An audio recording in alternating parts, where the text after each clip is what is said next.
And as always, we're going to be looking for accurate context, good risk management, and always exercising good patience.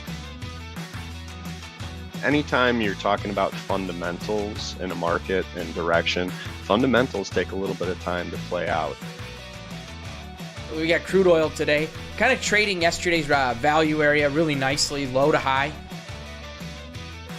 That's what we're here for, is to put ourselves in the best success. A trading routine does that, builds that habit, lets you know what to work on, what to reflect on, and what to improve on the next day.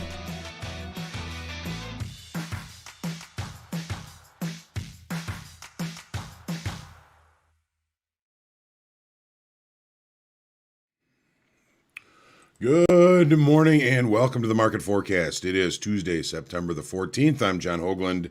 Thanks for trusting me with your time. As always, we're going to be looking at these markets in context and always thinking about risk management and infinite, I should say, patience. Good morning, everyone. Hopefully you've been able to respond to some of the information that came out this morning in the CPI numbers. All of them came out a little bit lower than expected, so perhaps there's a chance there that we're seeing inflation a little bit in check. We've got the main one, the core CPI month over month in August they were expecting 0.3%, it was 0.1%. Overall, they were looking for 5.3% year over year in August, and it stayed right there. So some pretty decent numbers for us this morning. And again, obviously, markets responding to them already. Before the numbers came out, U.S. stock indices were largely steady, just kind of awaiting those numbers.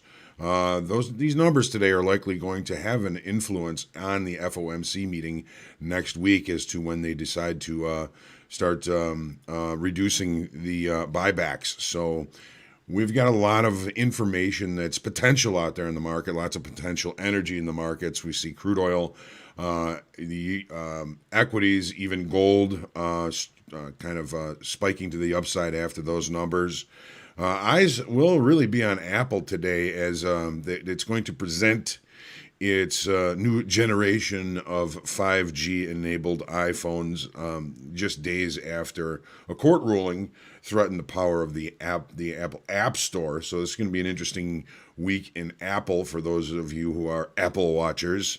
Nat gas prices continue to surge to the upside on shortages all the way from Europe to Asia. As always, make sure you like, share, comment, question, feedback, and heckling. Hit that lucky like button. VIX spiked down 4% after the numbers came out this morning. It's at 1856. Dollar index also a little lower after the numbers, 92.44, and the yield on the 10-year really kind of holding steady right around that 1.33 percentage number. As always, like to say good morning to everybody. Brett, you've been the early worm for a while. You win the prize. Brian, Theo, Tanya, good morning. Bill, Zoraine, George, Drew, good morning. Ryan, George Adams, Vince, good morning to you. Dr. VJ, Rob T, good to see you as always. James, good to see you. Dead letter opener. Hey, my brother Rick is with us this morning, up early. Good to see you this morning, Rick. We got Keith Abla. Good morning, Keith Abla, I should say. Federico, good morning. Greg, Laura, good to see you. Dead letter opener, Steve Lee.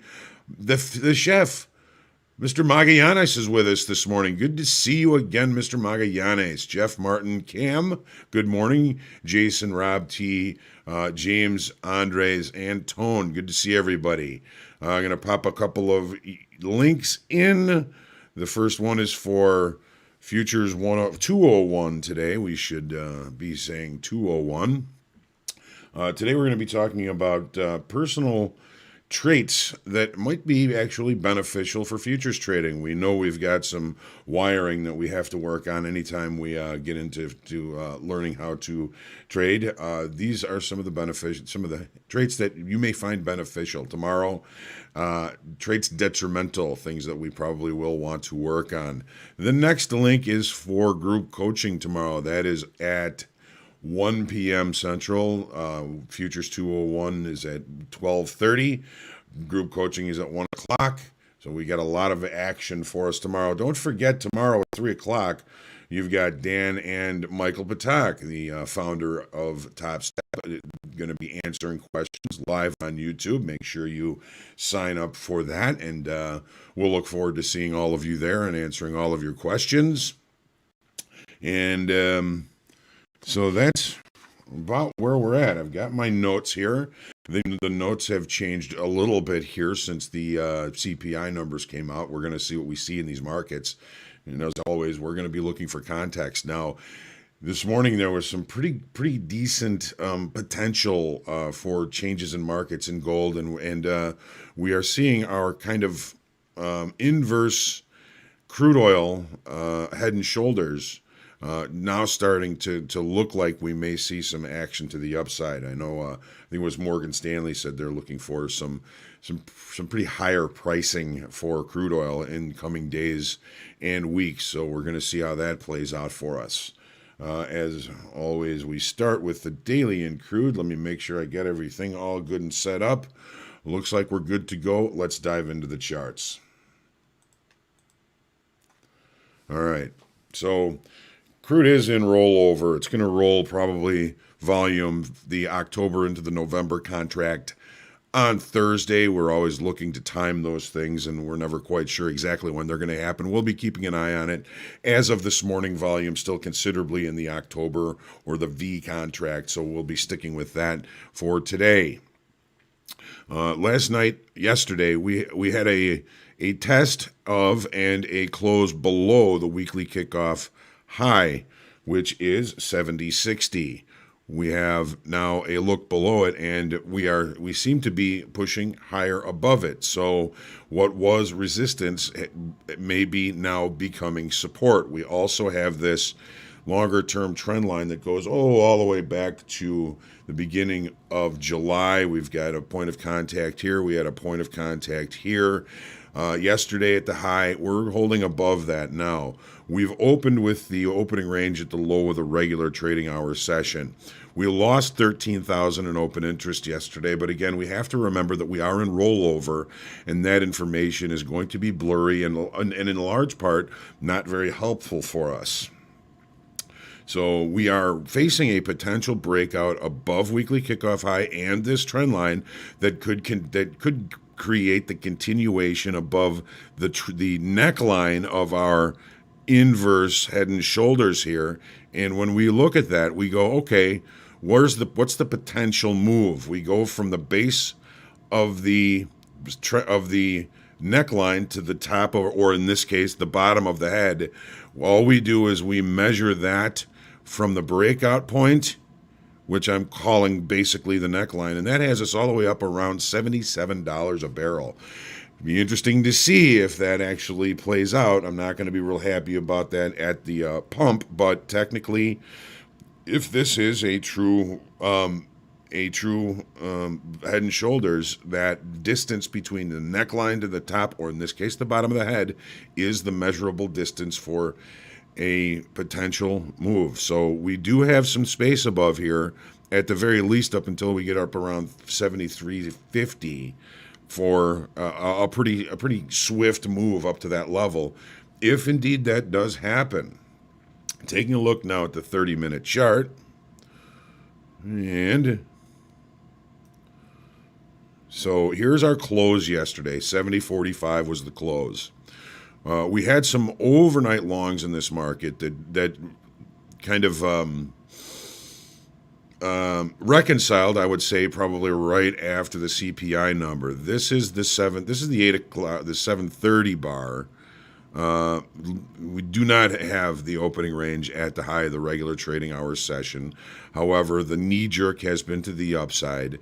We are holding higher lows and higher highs in short time frame on this move to the upside. So I'm looking at the if in a perfect world, if I had the opportunity to get an execution back down at weekly kickoff high and value high from yesterday, that would be a welcomed opportunity. I think that there's a high target area there, and I would be looking for fish in that area. We've taken a stab down to it after the numbers. We've rejected value. We've rejected weekly kickoff high. We're still putting in higher highs and higher lows. It's going to be a challenge for me to try and stay patient, to look for opportunities in weakness, to look for longs if that is the case. This is going to be a pivotal area, and I believe that this is where the fish are for us today, if given the opportunity, is value high from yesterday and weekly kickoff high.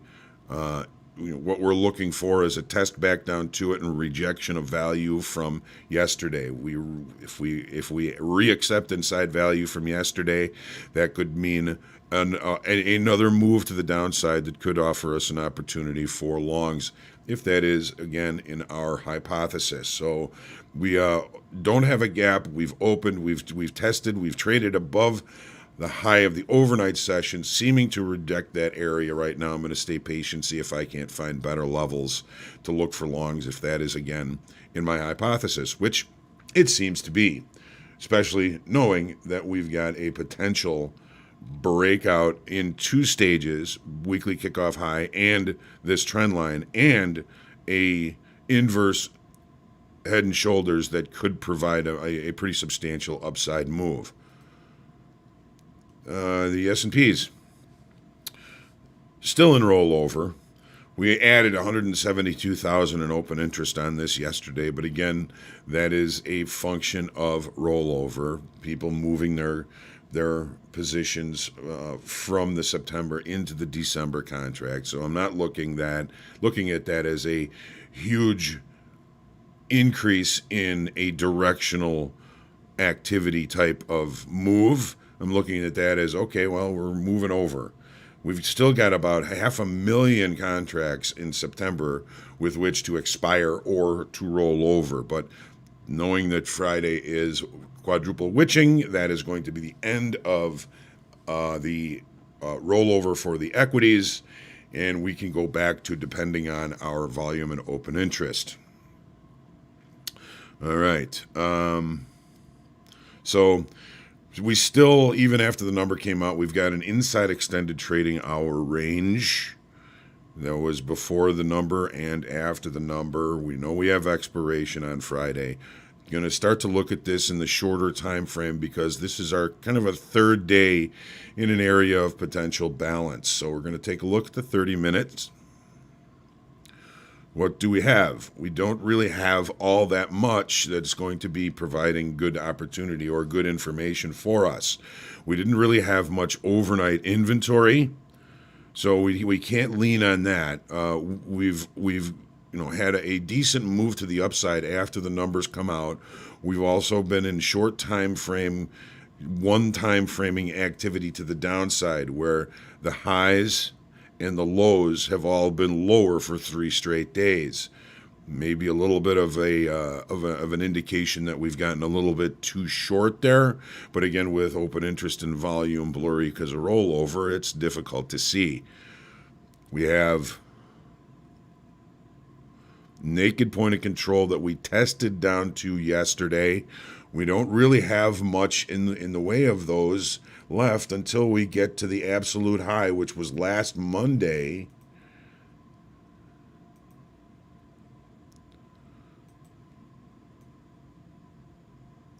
Which was not the all-time high.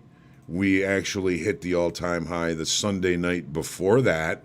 So we're still chasing all-time highs in the regular trading hour session. We've got weekly kickoff high, 4,500. We're looking for opportunities at some of these longer time frame levels. We got weekly kickoff low just below here. That's 44.21. No real play with those. I'm going to try and stay patient. It looks like we're going to be opening in range, but above value, watching to see if we can take out yesterday's regular trading hour session high to bring us to a possible test of weekly kickoff high. Still in rollover, still not seeing things very clearly in the equities, so stay patient. The Nasdaq has held up a little bit better. We've been holding above a weekly kickoff high that we've had there for about 3 weeks now. If not two, then if not three, then definitely two.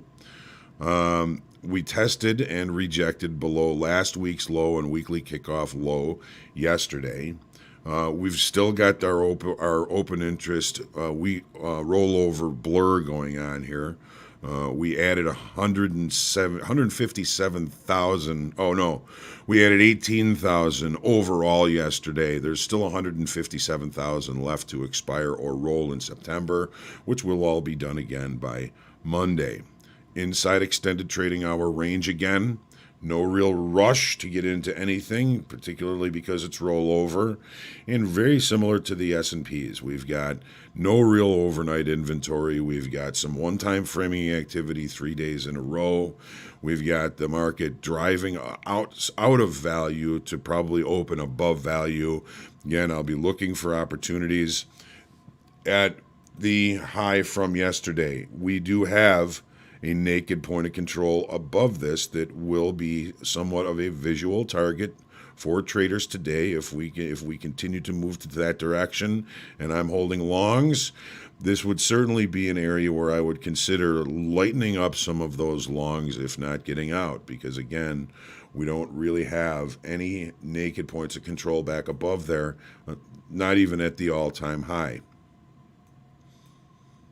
All right, so above value in range, I'm going to suggest again trying to stay patient because again it is in rollover. I think the rollover this time has been particularly difficult on our day traders. So try and stay patient, trade smaller, look for smaller opportunities unless something changes. The gold. All right. So we got 1, 2, 3, 4 days in range and in balance. My good friend Vince was showing me the other day that there was maybe a little bit of a bear flag beginning to form here. We looked below it in the overnight. We tested basically the weekly kickoff low. We tested to this trend line. It was unable to break out down below that. Now I'm looking at something else here. We have a potential head and shoulders. Now, I don't know how true this is for a head and shoulders because overall, since the beginning of July, we've largely kind of been range bound. I look for a head and shoulders to be more of a reversal pattern where we would be coming up to this, we'd set up the head and shoulders, and then the head and shoulders would break. But I've got the neckline here just in case. Now, if that is the case, and we do break out below this neckline, that brings us down to approximately 1730, where we found support or buyers last time down there. We have just nothing but shadows down below that level. So we do have some ideas. If we break out the above this area of balance, that could be another breakout to the upside, but we're range bound. So our range bound rules rule. We're fading extremes. We have a previous weekly kickoff level here at 1807. We still have that 1807 to 1809 resistance area that was supportive, was resistant, what became resistant again. That's another area where we may find out whether we're going to be remaining range bound or breaking out to the upside. A breakout above this range to the upside does offer a significant amount of space. A breakout below this neckline also offers a significant amount of space. My good friend Vince this morning was talking about he's got a sense that something is coming in gold, and I think that he's probably right. When we opened this morning, we were below this trend line. The information came out, knee-jerked us lower, knee-jerked us higher. We're back above this trend line. This would be the bear flag that my friend Vince was talking about, and there was a chance that we could have accepted below it and driven lower. Unfortunately, the numbers told us something different. We're back up here. we knee jerked higher. We basically did a value area special situation play in a very fast way. Once the market came back up into value from yesterday, all short bets were off, and there was a pretty decent probability with the momentum coming up to there that we would reach the other extreme of value, which we have done. What's next? Well, we're going to see how the market reacts around the upper end of balance from yesterday, the value high from yesterday. If it kind of falls into range and flops around in here, that gives us information. If it leaves value and continues this move to the upside, I'll look for an opportunity perhaps at our 1807 to 1809 previous support / resistance zone. Into the euro.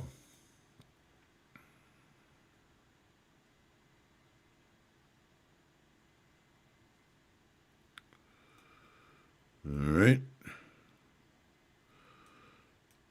So, hang on a second here. Still in rollover. Last week's low ended up being supportive in the way it closed yesterday. That was a pretty stiff move down to the downside. That was rejected, and price market closed back above that last week's low.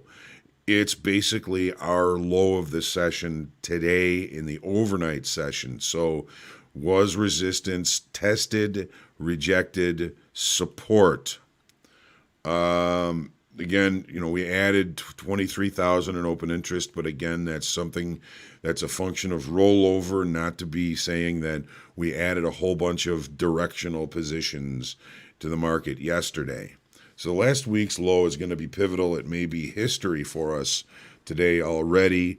So basically, we had some overnight longs that had reconciled before the open.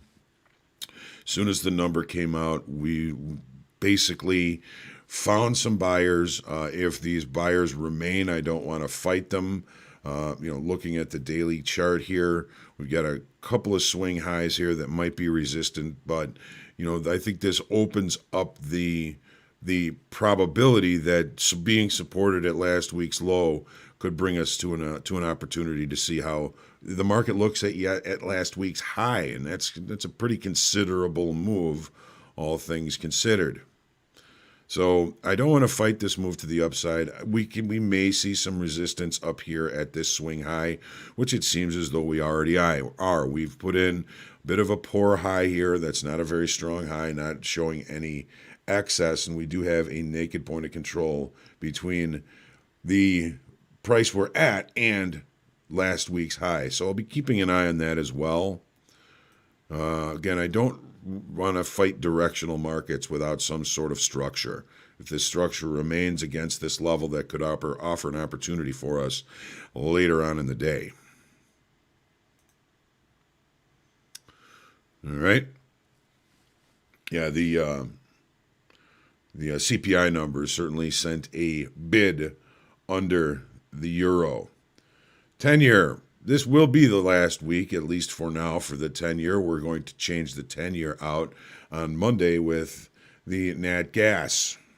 So, Justin, hopefully you'll be happy with that. We've got a little bit of research and catching up to do, but we are planning on switching out the 10-year to the nat gas on Monday. Good news. Coiling continues in the 10-year. It's been a very difficult market. It's been a bit of a random walk. It's been a ball bouncing down the sidewalk, or as in the case I mentioned yesterday, probably a drive of one of mine just getting stuck on the cart path and bouncing out of bounds. Open interest boost is encouraging. We added 2,400 in open interest yesterday, but we're still, centrally located between weekly kickoff high and low. We've got these coiling, this kind of pennant, kind of, a little bit of a falling triangle trend lines here, and we're going to be watching for potential when we break out of those. This is similar to range-bound activity. when we reach these trend lines, we're going to fade them until proven wrong. It's good because it helps us limit risk. And if we do break out and find some momentum, then it takes us to our next level, which would be the weekly kickoff levels. So a breakout to the upside should provide a much bigger opportunity. Now we're looking at the 30 here briefly. So, the number comes out, we get a knee jerk, we roll all the way through yesterday's range. We did have some overnight shorts, so it makes sense that if people started to get nervous, they drove price back to settlement. We're just kind of looking at the 2-day range high here. A little bit further back, we've got some more range highs up at this level. So, I'm not in a hurry to do much in the 10-year as long as it remains in that longer time frame coiling activity.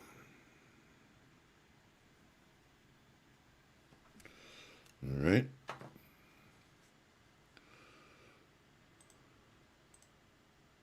Okay. So we got a couple of minutes here.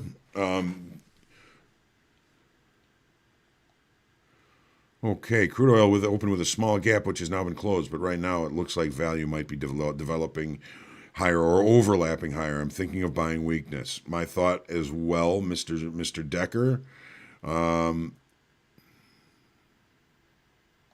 Yes, April.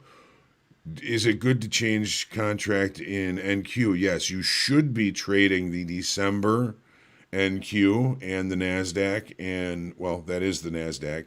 You should be trading December. You should be also in the Dow and in the Russell. Should be trading the December contract. Switch day was last Thursday, so Friday was really the day when most of the volume transferred over into the December contract. So definitely trade December. Fred. Question, yesterday CL traded the weekly kickoff level during 5 TPOs. It seemed like price was accepting near the weekly kickoff level. Do you expect price to be rejected at this level? Let me take a quick look here.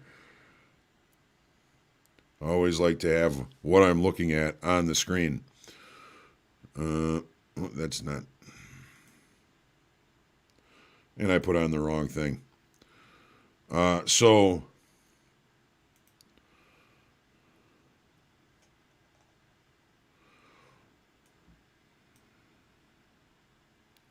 70.60 is weekly kickoff high. So yesterday it 1, 2, 3, 4, 5, 6. Yeah, Fred, if you remember years ago when we were talking about support and resistance levels. We were talking about, in this case yesterday, it looked like there were sellers that were waiting for price to get up above that 70.60. So they have this deck,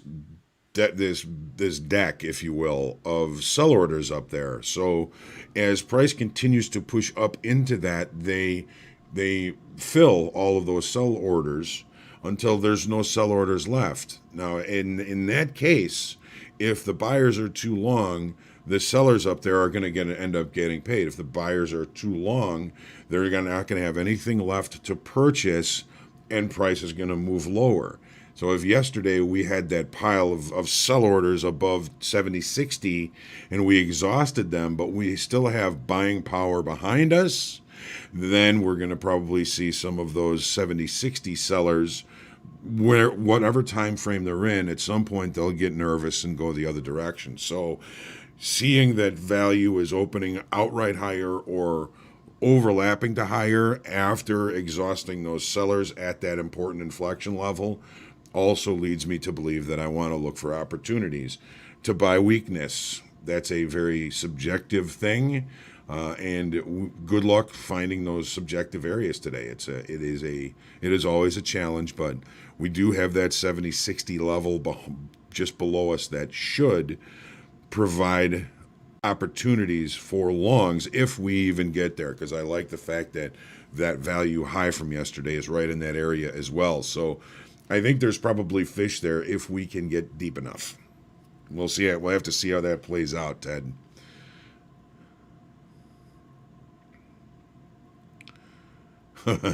Love the passion, Justin. Yes, of course. NG and copper are awesome. NG is awesome, man. It's a pure commodity. We're going to be looking at that starting on Monday. I'm glad you're happy about that. All right. Have a fantastic trading day, everyone. Thank you very much. Dead letter opener. Back to grinding. That's what it takes. Grind them out. Build that account over time. Yes. Yeah, you remember I had that stack of books and I was peeling them off, and awesome. All right. Good, Fred. So take your deep breath. I've yammered a little bit too much, and now all of a sudden I thought we had plenty of time. Now equities are open. Stay humble, grateful, and creative in your trading today. See you at Futures 201, and we will have a good session. So get out there, profit, trade well today. I'll see you in the pit. Got to run down there. I'll be there in about 1 minute. Have a great trading day.